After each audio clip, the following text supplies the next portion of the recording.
Mais on s'en fout parce que je suis là pour fêter la Saint-Jean! Allez, les femmes au centre, les hommes autour, on se match en couple pour faire l'amour!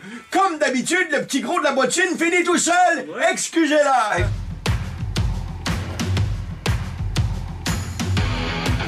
Il aime le code. Il faut que la communication soit codée, mais de façon claire et transparente. La rigidité, c'est pas pour nous. Mon nom est Francis Parent-Valquette et vous écoutez le Sandro Show. Mais le plus important, c'est qu'il est bélier. Ben oui, aujourd'hui, c'est la Saint-Jean-Baptiste, cette fameuse fête nationale des Québécois.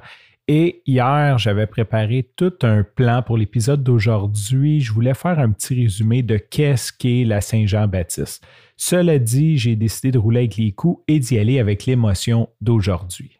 Il y a quelques jours, voire quelques épisodes, je t'ai parlé que j'ai fait application pour devenir enseignant à la formation professionnelle et comme quoi que c'est un projet de carrière que je trouvais vraiment intéressant, que je me voyais terminer ma carrière là-bas, sincèrement. C'est quelque chose qui a toujours été en moi depuis que j'étais étudiant au DEP et je sentais que c'était le moment venu. Donc, j'ai fait l'application et depuis, j'ai eu une réponse, j'ai eu une entrevue. Donc, quand tu fais application dans l'école, tu reçois un email de confirmation qui te dit « Nous avons bien reçu. Cela dit, nous allons juste communiquer avec les gens qui sont sélectionnés. » Donc, ils ont communiqué avec moi, ils m'ont sélectionné, ils m'ont fait passer une entrevue. Je dois admettre que je ne suis pas habitué de passer d'entrevue et je ne m'attendais pas à ce type d'entrevue-là, quoique j'étais très content parce que ça se faisait par Zoom. Peut-être que ça aurait été mieux en personne, je ne sais pas, peut-être qu'il y aurait eu une meilleure énergie, une meilleure connexion. Ce qui me surprit un petit peu, c'est que comme il y avait juste une personne qui a communiqué avec moi puis me dit « On va passer en entrevue », là, je suis arrivé dans la salle Zoom et il y avait 3 autres personnes. J'ai été un petit peu déstabilisé. J'ai répondu au meilleur de mes connaissances. Bien sûr, les questions qu'ils m'ont posées m'ont fait réaliser que je ne suis pas un enseignant. Ce qui, selon moi, est normal. Quand tu demandes des enseignants au DEP, c'est des gens de métier que tu veux et non pas nécessairement des gens avec un bac en pédagogie, mais qui ont 24 ans et qui n'ont pas de métier. Fait que ça fait partie un peu de la game, comme on dit au Québec.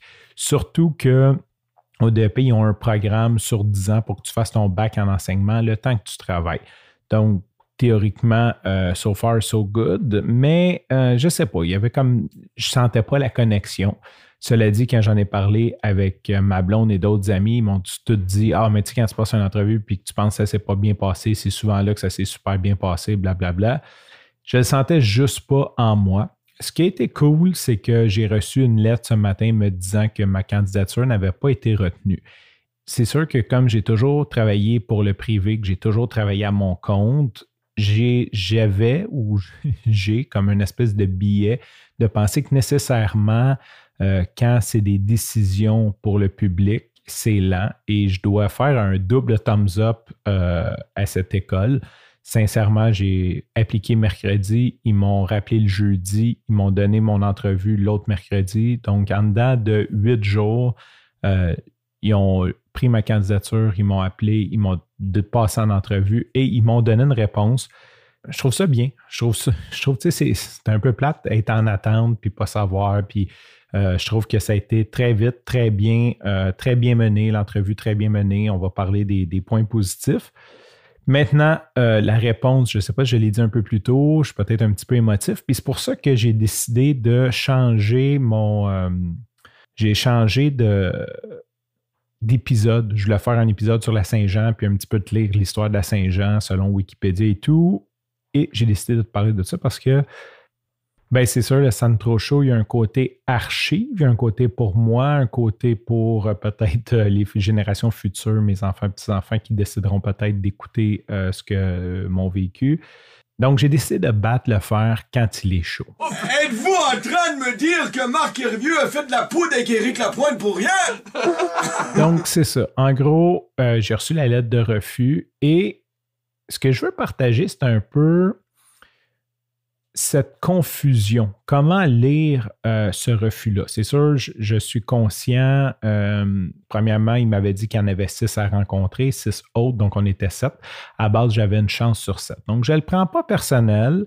Je suis conscient qu'à quelque part, il y a d'autres personnes, peut-être peu importe la raison pour laquelle ils ont été choisis. Fait que ça, le côté personnel, égo, je vis bien avec. Maintenant, ce que j'essaie de voir, c'est un petit peu de me tuner sur mes sentiments, sur moi, sur comment je devrais interpréter ça, pas dans le sens « Ah, je suis poche », mais dans le sens de « Est-ce que c'est un signe qui me dit « Écoute, tu as vraiment une flamme pour ça, fonce, va voir les autres écoles comme genre fais tout ce que tu peux pour avoir ce job-là. » Ou devrais-je voir ça un peu plus comme, tu sais quoi, pas maintenant. C'est un signe de la vie qui ne dit pas maintenant. Des fois, on essaie d'interpréter les signes de la vie ou les réponses, ces choses comme ça, de façon, et je suis un peu ambivalent dans ces deux façons de voir la vie. Parce qu'on s'entend que depuis la semaine passée, avant la semaine passée, j'avais aucune idée que c'était quelque chose, pas que j'en avais aucune idée, mais c'était enterré loin que c'était quelque chose que je voulais faire. La semaine dernière m'a réanimé, ravivé cette flamme-là, cette envie-là. Maintenant, est-ce que, tu sais, comme tout a rentré dans l'ordre, sauf l'acceptation finale, donc est-ce que je fonce ou je le prends un peu comme la vie qui me dit, pas tout de suite, fais d'autres choses? Et c'est ça un petit peu ma réflexion aujourd'hui que je voulais partager avec toi, que je veux réfléchir là-dessus, puis je vais en profiter pour te souhaiter bonne Saint-Jean. Peu importe ce que tu fais aujourd'hui, j'espère qu'il fait beau parce que c'est préenregistré une journée d'avance. Aujourd'hui, il pleut à Sio et c'est souvent le cas qu'il pleut à la Saint-Jean-Baptiste. Donc, je te souhaite qu'il fasse beau. Je te souhaite que tu passes une super belle journée, que tu t'amuses comme un fou. Sur ce, je te remercie pour ton écoute. Je te dis à demain et bye bye. Bonne Saint-Jean, tout le monde! Merci, Gilles!